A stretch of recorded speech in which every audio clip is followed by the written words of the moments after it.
और एक बार फिर से आपका स्वागत है। और इस समय हमारे साथ बहुत सारे लोग उनको वैक्सीन मैन कहते हैं, सीरम इंस्टीट्यूट ऑफ इंडिया के मुखिया आदार पूनावाला अब हमारे साथ जुड़ गए हैं।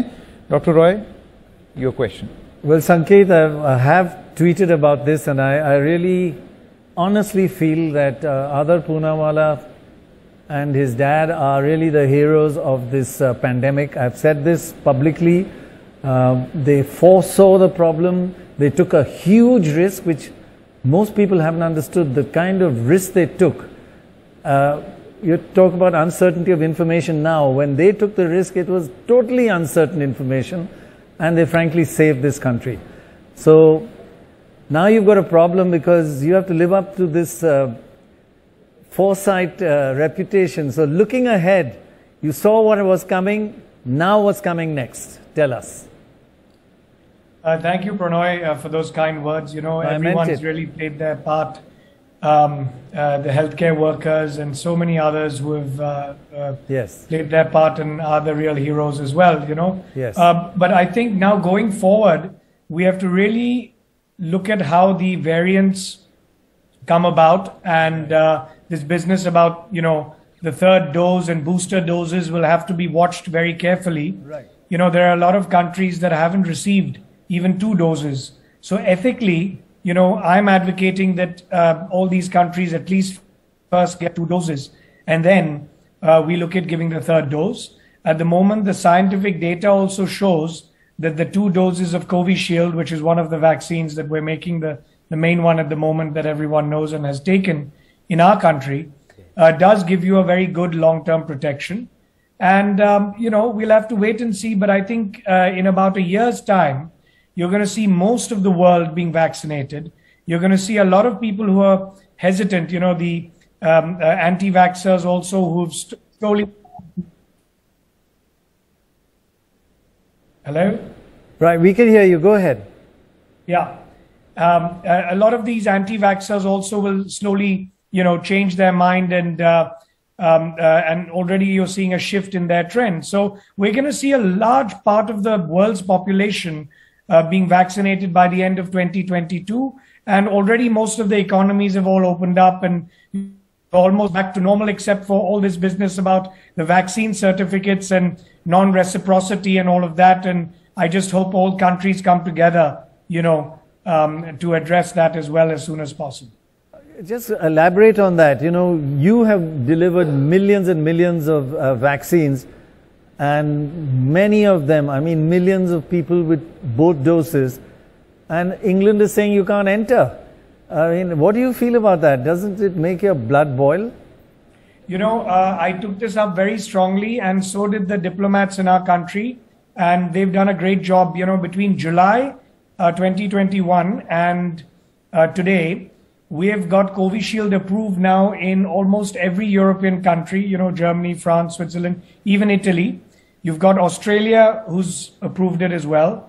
And now it's just a matter of time till the UK also approves it. I think there's some technical issues they're going through with the Indian vaccine certification. But, you know, going forward, if this is what you're going to have to go through for every vaccine, it's going to be a huge injustice to the citizens who take, let's say, you know, some of the other vaccines that are being made in India, which, you know, are also of very good quality. And they've gone through all the testing now and phase 3 trials.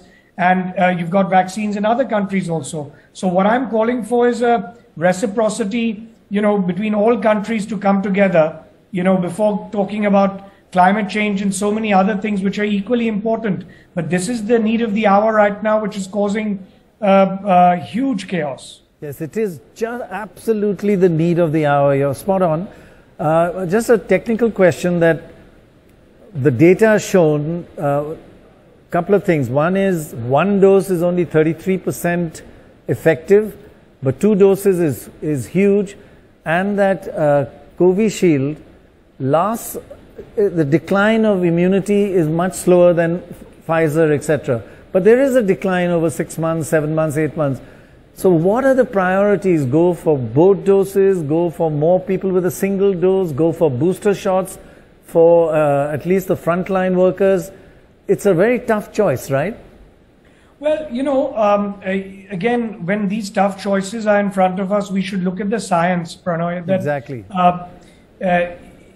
The vulnerable, the elderly, even in that category, if you look at that, you've got T-cell responses and other indicators. Yes. If you do a deep analysis of their blood samples and other tests, antibodies is just one indicator Quite of right. showing your protection. That's your first line of ready-made defense, to fight any foreign virus or bacteria entering your body. So, you've got the long-term T-cell responses, the memory responses, which will give you that long-term protection. And I think in a few months, we can take a call. I know in the US and other countries with the Pfizer and Moderna vaccine, the US president himself has recommended that a third dose is given. He's taken it himself. Right. So, it's case to case, different vaccines and different scenarios. You very cleverly didn't quite answer the question, but I'll forgive you this once. But by and large, just to understand the supply. Let me try and answer that, Pranoy. Okay. That I think if we wait for another few months Right. and look at what the data tells us, because we're doing, the people we vaccinated a year ago, Right. we're monitoring that data. Now, if that data right now shows that with 2 doses, you're still very, very well protected. So there's no indication today, and even the government officials in India, health ministry officials have said this, to say that you need a third dose. Now, will we ever need a third dose? We don't know.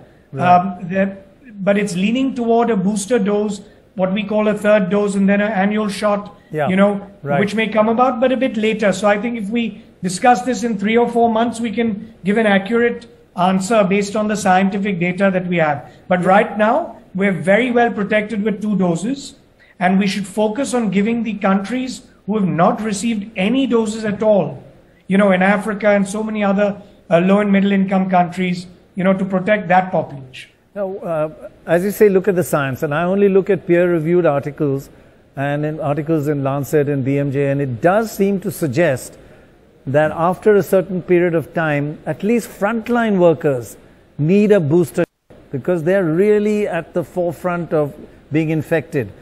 At least they should get a booster shot? Well, again, it's a risk-reward situation. If you look at the cases in India, they've declined so much. The breakthrough infections have also come down a lot. Maybe if there's another wave which is about to come or is in the offing, then we could look at giving a third dose at that time. But I don't think right now, with the great way in which the country has handled the second wave, and you've seen the cases, we've got lower cases than even the UK at the moment. So we're in a very good position at the moment. Well, I hope that absolutely stays that way. And once again, congratulations. One more thing all of us want to thank you for the 10 crores you gave towards students to help them pursue their studies. That was just wonderful. Absolutely. No, that was the least I could do because, I just felt very bad that for no fault of their own, they weren't able to, or they were going out of pocket in that period where the quarantine was, mandatory in those 10 days that you had to spend. So for no fault of their own, we've turned the tide on that. Yeah. Right. Thank you very much. Thank you. Thank you, Aadhar. Thank you so much. Healthcare workers have carried, there's been a lot of mental stress. They've carried a heavy burden during the COVID-19 crisis, and in the challenge to control the virus, have directly faced its consequences, mounting deaths, long hours, isolation, lack of resources, and the risk of contracting COVID-19 has led to mental health disorders like anxiety, stress, depression, and other psychological issues. To talk about the psychological impact on the frontline workers, we have with us Captain Usha Banerjee, Director of Nursing, Apollo Hospitals, Jitinder Singh Shanti, Shahid Bhagat Singh Sevadal, and he's a Padma Shri awardee, Dr. Prashant Saxena, Director and Head Pulmonology and Sleep Medicine, Max Smart Hospital, Ranjan Dora, Volunteer, India Shield, and of course we have Mr. Dilen Gandhi joining us for this panel. And we also have with us a very special guest, Masaba Gupta, who's going to be joining us as a co-anchor to steer us through this hour. Thank you, Masaba, for joining us today. Thank you. My first question to you is, Masaba, the pandemic has forced us, out in the open. It's been really tough on each one of us. Issues related to mental health have come out even more now. Even if, people aren't suffering mental health problems, they're certainly somewhere they're fatigued, right? Because of isolation, the worry, the uncertainty. So how have you coped with this in the last 2 years? So, Ambika, I feel like isolation is a very charming thing for the privileged, but not a very happy experience for those who aren't privileged. And I think that for me, the last 2 years have been tough, but very liberating at the same time. I think being a business owner, we're a small business. We had not just my own personal problems to deal with in this time, but also the problems of all the employees that that kind of are attached to you. And I think while you want to make sure that you're taking care of your own well-being, I think it's also important to keep in mind that your employees go with you, and it's important to think of their mental health, their state of mind at the time. And we were working through the pandemic, but I think for me it was a period of I internalized everything in a way, and for me it was a period where I discovered so many things about myself as an entrepreneur, as a woman, as a daughter, and also as to how I want to lead my life. But I think I come back to the same point that I had the privilege of being liberated through my isolation, but a lot of people I know didn't feel that way. But I think it's also been, I wish it came in another way to people, but it's been a very, very important time for all of us, because I think we've become kinder. For sure. We've become kinder to one another. We've become a bit more aware of what the other is going through, about mental health, which is and was such a big taboo in this country. That I feel like today people will openly come out and address their problems instead of putting them under the carpet, which I'm very, very happy about in a way. Definitely, we're talking about it much more. Yeah, absolutely. And I think, more importantly, Ambika, I feel like today you have girls who are 18 as well as older women who are equally talking about their mental health issues. And I think the most important thing that has come out of this pandemic is that everyone has now set their own boundaries, when it comes to mental health. And I think that that's a big part, plays a big part in how we all define our mental health, what boundaries we set around us. So I think that's a great takeaway in the last 2 years. And it's impacted everybody, from the senior citizens. I mean, it's not left anybody. So I'm glad we're talking about this during this hour. Yeah, absolutely. And in fact, I was talking to one of the doctors at a hospital the other day, and which is why my next question was to Mr. Saxena in just a minute. But what I noticed was that I've never seen a doctor not happy or not bright or not positive. I've always, and now I saw this woman who looked like she had been defeated, and she's a senior doctor, and which is why I started to think about, we can talk about our mental health being on the other side, but what about these guys who are on the front line? And they have to which is why my next question is to Dr. Prashant Saxena. Doctor, while helping patients is always something that's, on your mind at all times as a healthcare worker, is it possible that doctors aren't looking after themselves through this whole process? And I feel like what this pandemic has done is that doctors are working overtime, they are away from their families in some cases, they have had loss of all kinds, and they really don't see the end of this anytime soon. So how do you think medical workers are coping with this very, very trying time? Yeah, so thank you for the question. If we talk about medical profession and being a doctor, I believe it is one of the most physically, mentally and emotionally demanding profession. And one has to be good in all the three streams. Otherwise, you cannot be a good doctor. But this COVID times tested us really very well, because the second wave came as a shock. It was unpredictable. We were not prepared. We were prepared, but not fully prepared. And there was a lot of stress and anxiety. primarily because there was a concern about our own health. Then there was a concern about our family members. There was a concern we can transmit our infections to the family members. So we were repeatedly going on quarantines and we were socially isolated. So we had to live in different houses. And not only this, those people who were living in societies, there was a lot of social stigma. And because some of the societies even banned the entrance of healthcare workers. So a lot of factors were playing at the time. Depression and emotional disturbances, because as you said, we had loss of many doctors, many colleagues whose lives were lost while battling against COVID. And there was a burnout, complete burnout, because at one point of time, I was seeing close to 100 patients, 150 patients on OPD basis. And there was no time left for me to sleep. There was insomnia, there was exhaustion, and I believe there was an excessively overburdened healthcare system at that time. But I believe we strongly came out. We had to be strong because there was no way we could have been weak, because the enemy was very, very strong. And finally, in our delight, the COVID epidemic ended and we were saved. A lot of lives were lost, but in the end, we did well and were able to manage our patients very well. Dr. Saxena, just one question that popped up right now. Experienced healthcare workers and doctors obviously are very well equipped in a sense to, not really, but better equipped, I would say, to deal with something like this as opposed to the younger healthcare workers. And I want to talk a little bit about that. What happens to all these young aspirants who've wanted to become doctors and nurses, and they've just been thrown right in the middle of a raging pandemic? Can you shed some light upon their mental state through this time?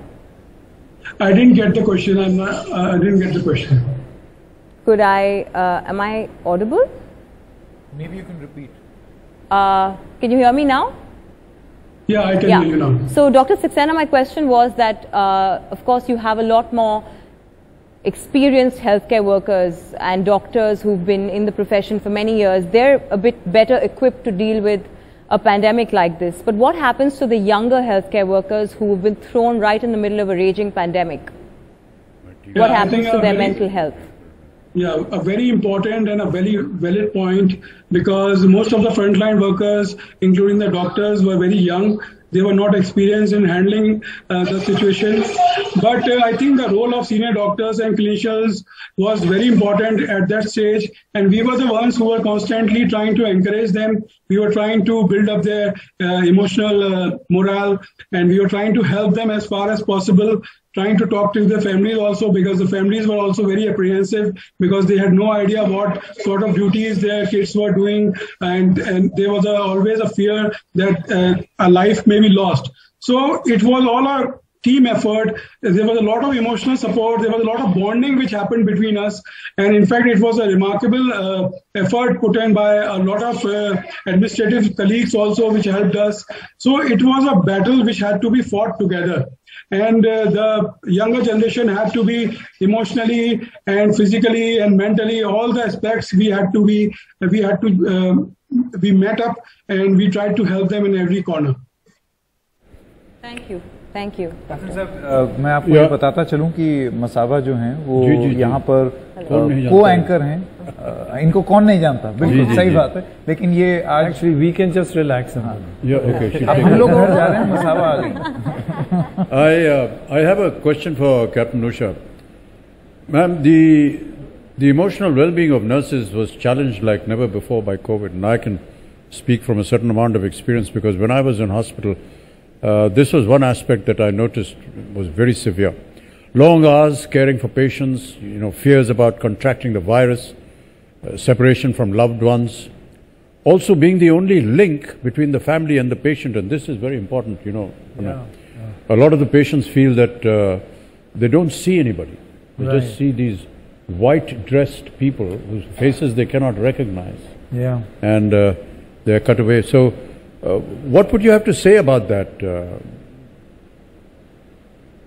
Sir, unfortunately, I'm not able to hear you very clearly today. All right, I'll repeat my... There is an audio problem, but I understand. I just faintly heard you. I heard that, patients and The staff go through a huge emotional roller coaster while being in these kind of units, isolated. If that's what I heard you, then my answer would be that yes, it's a very, very trying time for all of us, especially for the frontline healthcare workers. They are right there at the bedside of the sick and ailing. And many a times we've seen that the patients are left alone in these units without family, without near and dear ones. And they carry a lot of sensitivities of caring and nurturing to these sick who are there in the hands of very young people who are frontline workers. If you see the young doctors, the young nurses, they are all very young people. It's really, really traumatic to see someone dying. It's, it's hard to say goodbye, hard to see that, families do not know much about the patients while they're in there alone. So I think the whole healthcare workers have been put to immense stress and trauma in this period. And fortunately, the profession has taught us resilience. It has taught us duty, devotion, and care to the people who need our service. But then there is always this fear of the unknown, an impending fear, do not know what's going to happen next. Young people leaving back their families at home, coming to work. I think it calls for a different DNA to handle the mammoth task that we have all undergone in this past year. As such, representing the nurses of this country, I must tell you that nursing is a very hard profession. And young people coming to work without knowing what's in store for them, without fear. I think we salute the entire workers of this country today for having stepped in and taken charge with courage, conviction, and care and competence, and putting the country back on the map today to say that with great pride that we have handled the situation, we have learned lessons, we will work harder if there is an impending situation like this, and I'm sure we will come out of it strong. Yeah, thank you so much, Captain Usha. One of the things that I noticed during the time when I was in hospital was there were very early stages of the virus and the infection and the condition that all the patients were landing up in ICUs. And there were many occasions, Pranay, when the patient would desperately ask the nurses, give me something, please save my life. And the nurses were just so handicapped because no cure had been organized till then. And they just didn't know what to do. And there were times, I don't know whether this should be allowed to be spoken, but there were times when they were just giving them an ordinary aspirin tablet to make them feel comfortable because they knew that the patient was not going to survive. And that kind of trauma was actually breaking down these nurses. And they would come and narrate these incidents to us. How do they deal with this, Captain Usha? I mean, is there an organization that deals with the mental status of these wonderful people? They're like angels inside the ICU and in the hospital. So well said. I'm sorry, this audio is very, very difficult for me. I've been really gathering all my strength to hear what you're trying to say. So apologize if I have not heard you right. Probably I understand that you're asking us, what is it that makes the nurses so strong to come to work and take care of patients? Especially you've described a situation where the nurses would be asked by the patients to save their lives. Yes, sir, I would say that the organizations have, fortunately, in the last few years, focusing on the mental health and wellness of the frontline healthcare workers, because they know that there is burnout, there's trauma, there is this emotional baggage people carry, and sometimes nurses and doctors feel like second victims. So I think the last few years has seen some kind of investment into psychological well-being, managing stress at work, preventing burnout, and a whole host of wellness programs that have been brought in. So I think somewhat we had started to walk the path. Nevertheless, I would never discount the mammoth task that was in front of us, where we had to step in with courage, not knowing what's going to happen to us. And we've seen that a lot of people were torn apart when there were these mass deaths that were taking place and the country was torn apart. It had a psychological bearing on every single person. But I'm sure, we've learned this, that we have to conduct constant well-being programs. We need to talk about stress. We need to talk about our feelings. There have been helplines. Fortunately, doctors came together, nurses came together. This pandemic has united the entire world, where even nursing associations from the more developed countries came together to help. And I felt even sometimes just speaking out in a group or speaking out what you went through, venting out these kind of issues, have seen that people have been able to cope with this situation. Because coping with emotional anxiety and the situation has been a big stress for the entire workforce. And I'm glad everybody is now walking up and seeking help. Yeah. That stigma that we talk about is probably now slowly evading away from our healthcare workers, and every organization is sensitive to it. As such, we work in oncology, pediatrics, neonatology.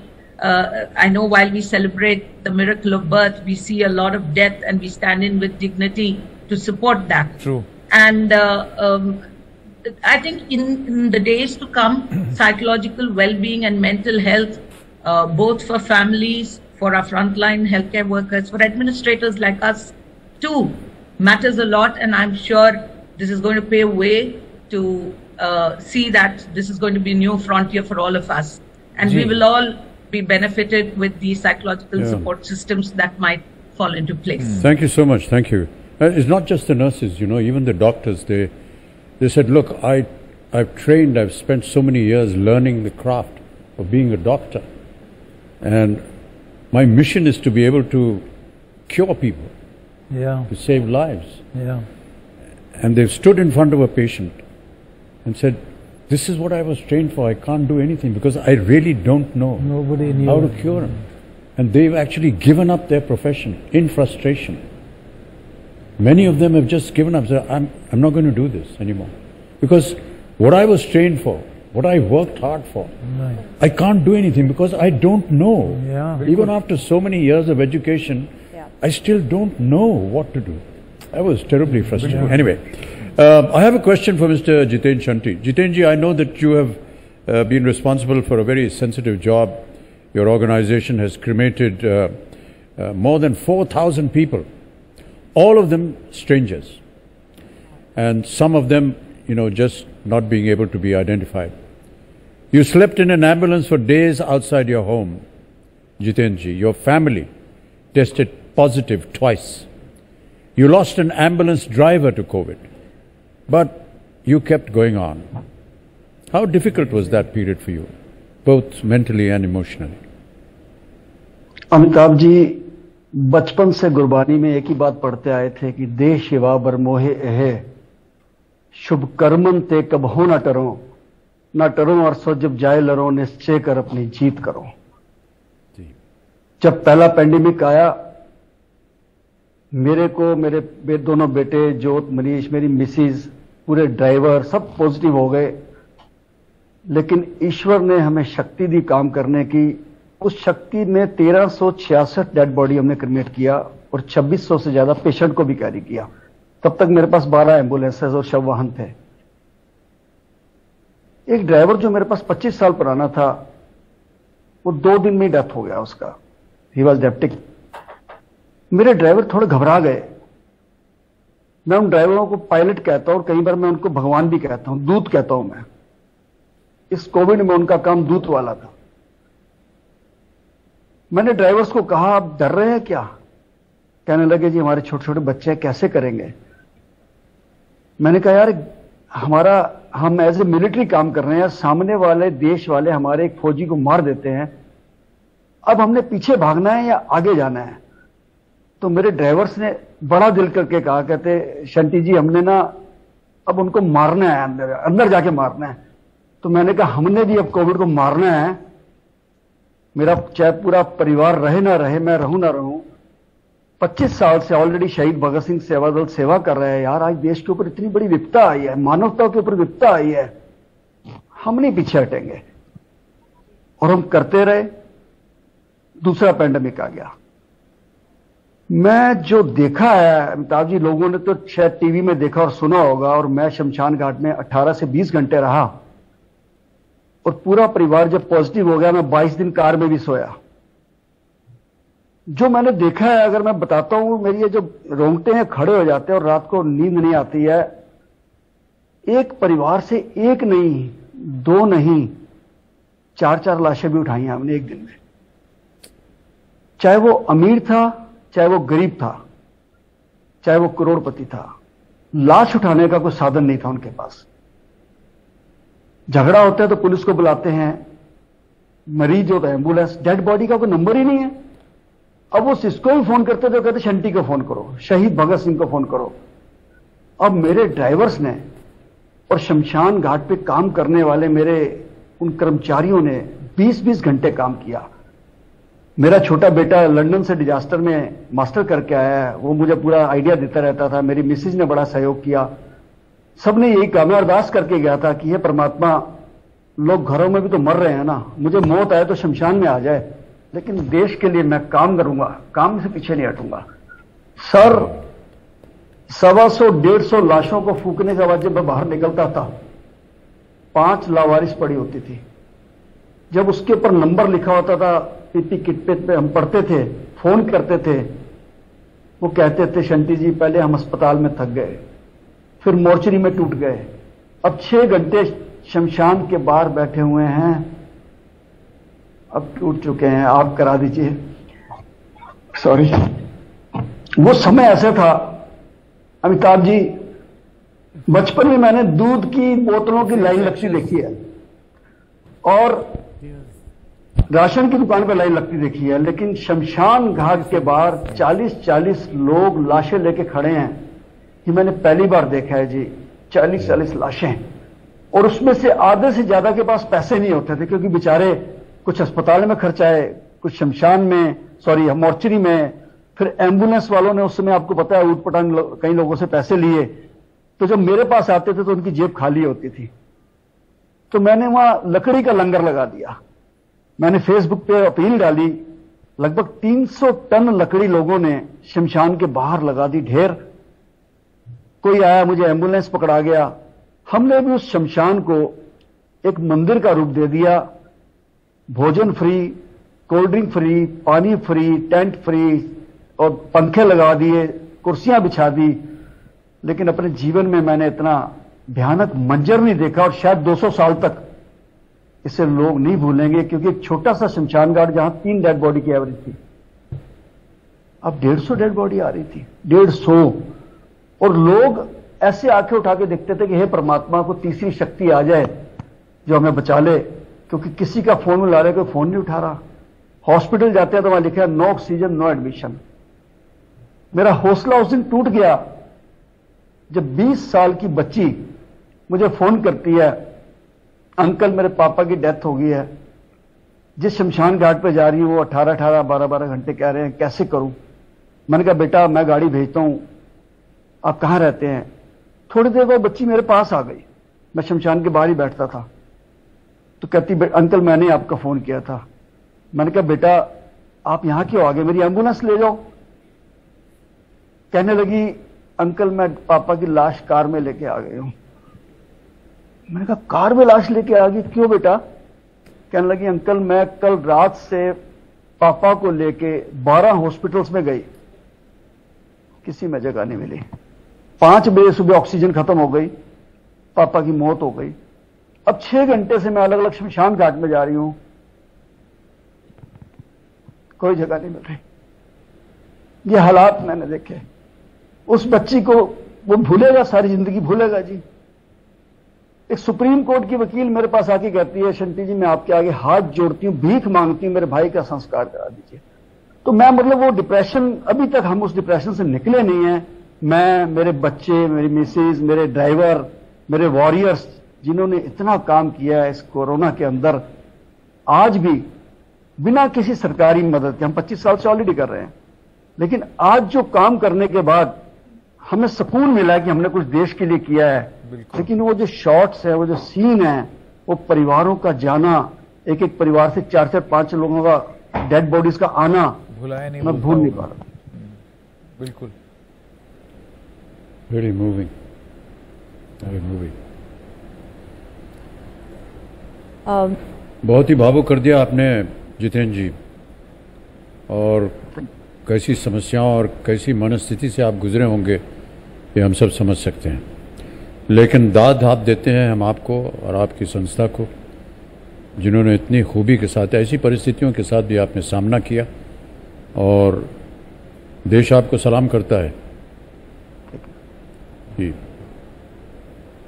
मैं तो आपसे भी गुजारिश करूंगा कि आप आने वाले समय के लिए लोगों को कहिए कि आप किसी प्रशासन पर निर्भर मत रहिए। आपके घर में लाइट नहीं आती, इन्वर्टर लगाते हैं ना, पानी अच्छा नहीं आता, आरओ लगाते हैं ना जी, सिक्योरिटी के लिए सीसीटीवी कैमरे लगाते हैं, तो क्यों ना हम अपने घरों में अपना इंतजाम रखें।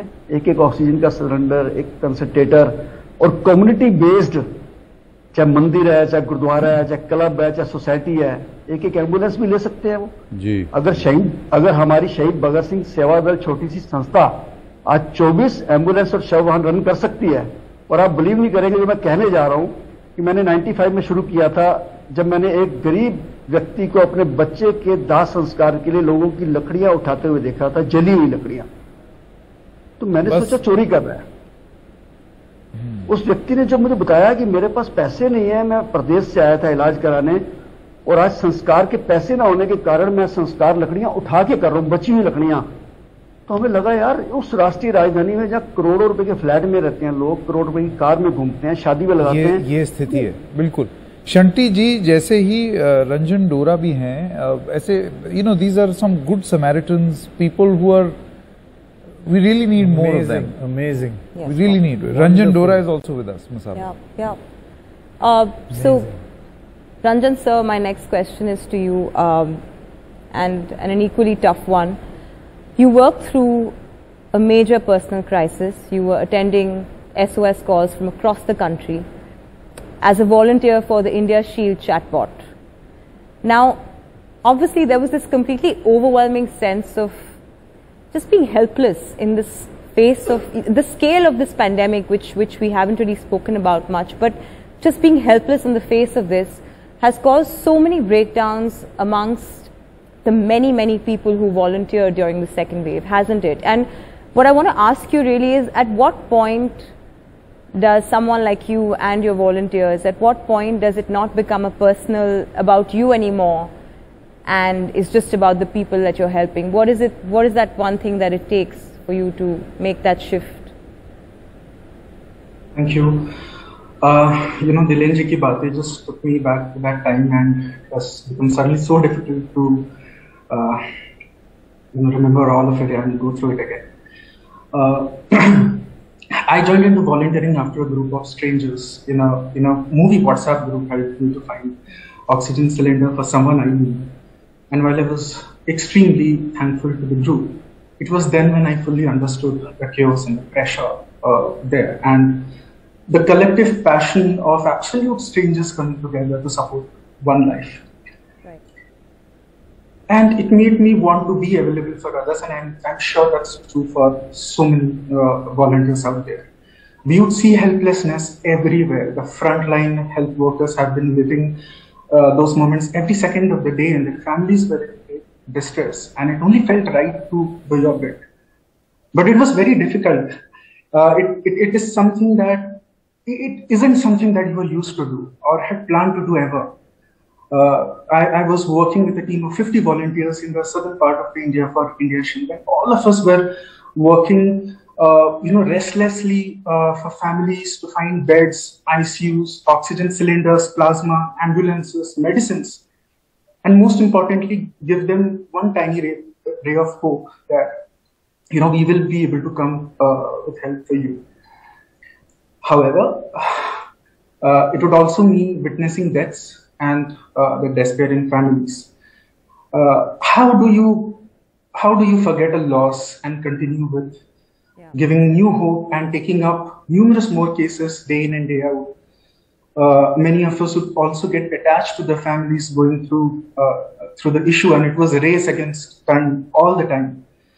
And to answer your question, it just takes me back to that time when I remember a mother of a 21-year-old boy battling COVID in advanced stages, screaming at me, "Ki Ranjan, kya kar rahe ho yaar? Kab milega injection?" Or while speaking to a helpline where I had to find 2 ICUs for 2 patients of mine, and I was asked to select 1 patient only because there was 1 bed available, a bed that I was trying, I think for 2 days I had been calling non-stop. How do you decide? Or a hospital staff reaching out to us saying that they have ran out of oxygen and need 77 oxygen cylinders by evening, otherwise they will lose a lot of patients, many of whom were under 30 years old. And, it's a very complicated emotional landscape where you experience high level of distress and helplessness for every life lost, but also there's high level of satisfaction for even 1 life saved. Yeah, and no time to grieve. I mean, you don't have the time to grieve, and you just move on from one loss to the other, which is challenging. Yeah. I mean, I remember the breaking point in my case came when I got a call that we have lost a family member. I had lost a family member to COVID, and at that very moment, I got a call from one of the patient's family members who was hospital hopping to find a bed the entire day. Again screaming at me saying कि मैं अपने mother को hospital के बाहर लेके खड़ा हूँ, I will lose her if you don't help me. And he lost her eventually. And at that point in time, it became so difficult for me to continue. Even now I have those voices playing in my mind. And I was at it 24/7. Family had taken a backseat. Our own mental and physical health was the priority. My team would talk about taking frequent breaks. There was no time. We would take a break, then get a call from someone like 2-3 a.m. in the morning and be back at it. All we cared about was, can I save one more family? And, there was no time to rest. And... Thank you, Ranjan. It was, I think, putting your grief aside, putting your family aside, you've done a lot for the country at this time. Thank you. I'd like to ask Monali ji, नमस्कार. एक तो बहुत बहुत धन्यवाद आपने यहाँ पर हमारे लिए एक परफॉर्मेंस दिया. संगीत और इस तरह का वातावरण जब बनता है तो जैसे कि हमारी महामारी थी उसमें बहुत सारे विपत्तियां आती हैं और ऐसा देखा गया है कि संगीत हो या कोई एक अच्छा वातावरण बन जाए संगीत के साथ जिसका संबंध हो तो जो फ्रंटलाइन वॉरियर्स हैं उनको काफ़ी असर पड़ता है इसका. आपके साथ कभी ऐसा हुआ या आपने देखा हो या कुछ आपका ऐसा कोई अनुभव रहा हो? मेरे खुद के साथ अनुभव रहा है सर. जी. मैं आर्टिस्ट हूँ बट मैं खुद ऑडियंस भी हूँ और हम when I was listening to this, it was a little becoming difficult for me क्योंकि strangely last year एक दिन बाद मतलब 4th of October मैंने अपने पिताजी को खो दिया जो मेरे लाइफ के सबसे बड़े इंस्पिरेशन थे हैं भी सबसे बड़े गुरु भी थे. So for my entire family, of course besides ये pandemic और isolation और मैं दूसरे देश में थी तो मैंने अपने पिताजी को मैं देख भी नहीं पाई क्योंकि फ्लाइट सारे कैंसिल हो चुके थे इस टाइम पे because of internal technical problems airlines हमारे जो भी है. बट मैं कह सकती हूँ ऑफ कोर्स हम फॉर्चुनेट हैं, हम आर्टिस्ट हैं, हम कलाकार हैं तो हम शायद खुद को भी कभी कभार एंटरटेन कर सकते हैं. But music is something, art and craft is something जो कोई भी चीज़ को शायद हील कर सकता है. और मैंने खुद सपोर्ट लिया दूसरों के म्यूज़िक का क्योंकि I was not being able to do anything for myself. But yes I think सुर हम गुरुजी बोलते थे सुर होता है तो असुर नहीं रहते so like that in these difficult times I am sure music must have helped. But I think ये इतना ज़्यादा इंटेंस था ये पूरा जो गुजरा है लोगों पे बहुत तरीके के प्रॉब्लम्स. आई थिंक म्यूजिक ने शायद थोड़ा सा कुछ तो हेल्प किया होगा. मन हल्का हो जाता है थोड़ा सा. हाँ वही अच्छा संगीत आप भूल जाते हो शायद प्रॉब्लम्स को. मैं सुनती थी तो मैं रोती थी बट वो भी आउटलेट होता है हर एक तरीके का. But I am sure emotions तो आते हैं. Music that's what music does to every soul, I think. Yeah. Thank you. जी मोनाली जी, आपका और आप सबका बहुत बहुत धन्यवाद जो हमारे साथ इस भाग में जुड़े।